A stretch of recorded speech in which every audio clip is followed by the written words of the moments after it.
Hello followers and welcome to the Minecraft Weekly Snapshot. This week is 13 week 39A and not a whole lot's been really added. It seems that Mojang are focusing on bug fixes and this new rendering system at the moment. But there has been some small changes which we're going to take a look at today, and I think some of them are pretty cool. So let's get right to it. So the first change is the fact that there is now a new red sand block, and this red sand block actually spawns in mesa biomes just to kind of complement the clay colours. This is what it looks like. Fairly standard, looks exactly the same as sand but sort of more orangey. But it's called red sand and that's where it spawns. You can smelt it into glass, but you can't craft it into anything like red sandstone or anything. Maybe that might be added in the future, but for the moment it's just sand with a different data value. So moving on from that, there's been some improved weather changes now. The sky gets darker during a thunder and lightning storm over what it used to do, and rain is no longer silent in extreme hills biomes. So if we actually toggle the downfall here, as you can see, the sun will fade away and it's a lot darker than it used to be. It won't rain here because it is a savanna biome, but in other biomes it will be raining and thundering and lightning. So that's pretty cool too. We'll just make everything go back to normal here. There's been an improvement to boats as well, been some bug fixes with those. Lily pads now break when hit by a boat. Before, it was meant to be fixed, but it kind of broke again. So they fixed it again. Now I've done some testing with this and it seems as if it's not fully fixed. It may be, but I don't know. So we'll go and try this out here. And also, along with that, whoa, what happened to the boat?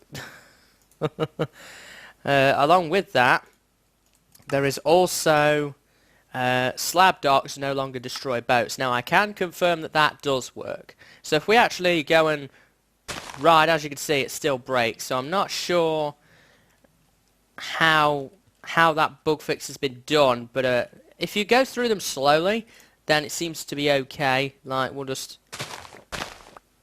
if we just go like this, it seems to sort of work. But if you kind of charge into them, it doesn't work. So maybe that will get changed, maybe that's intended, I don't 100% know at the moment. Let's get rid of... What is that boat even doing? Can I get rid of it now? Yeah. So as well as that, the docks, the old docks, the half slab docks now work as well. So say we've been on a boat ride, we can pull into the dock and it won't do any fall damage to us anymore. Before it used to, so we can have a nice little half-slabbed dock. Don't care much for the look of it with this water thing going on, but it is a handy little change, and I think that the functionality will certainly be useful. So on top of that, we also have a new internal login system. This is mainly for people who really want to work with mods, I think, and so forth. And this can be customized and sent to a web page or a database, and it can now enable specific types of login, for example error only or no login at all. I don't know too much about the login system in all honesty, because it's not going to affect many players aside from I think mod developers and server administrators. So if you're one of those two things, then you may want to do some more research into that, because I don't know a whole lot about it or how it works. And many other people from what I've seen on Reddit and so forth don't have much of a clue either. It's a new system. I'm told that it's going to be useful, but as I say, I don't know too much about that. And as always, there's been a bunch of bug fixes this week for some crashes and so forth. But overall, I think at the moment we are not near a release. And the reason I say that is the game just seems a bit too buggy at the moment. There's a lot of graphical based problems, I think, which need looking into before we consider pushing for a release. But the game's features seem to be slowing down. I think most of the features have been added that they want to do now. It's just going to kind of be focusing on bug fixes and getting this new rendering system complete, which I'm all in support for. I think that's going to be a good change. A lot of people have reported higher frames per second. I now record at a solid 120, which is great considering that having just bought this new computer at the same time, a new rendering system is added, so it's even better for me. But that's going to be just about it from me today, guys. I hope that you've enjoyed this review and found it useful.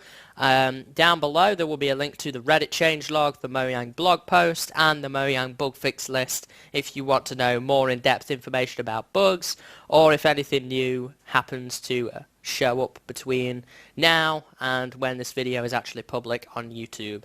So, thanks for watching, guys, and I hope to see you next time. And until then, see you later, and have a good day.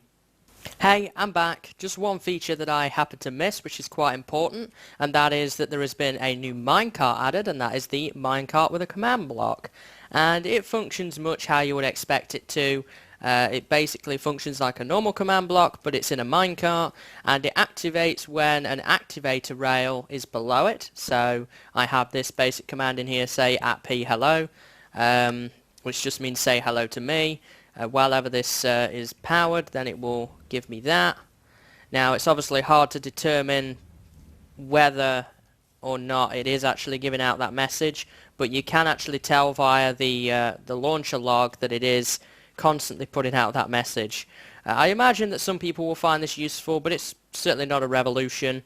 To get this, you need to go give @p or your username and then 422, and you will be given a minecart with a command block. So just something to experiment with there if you're a map maker, but nothing again too revolutionary. That is really going to be it, guys, and I will see you next time.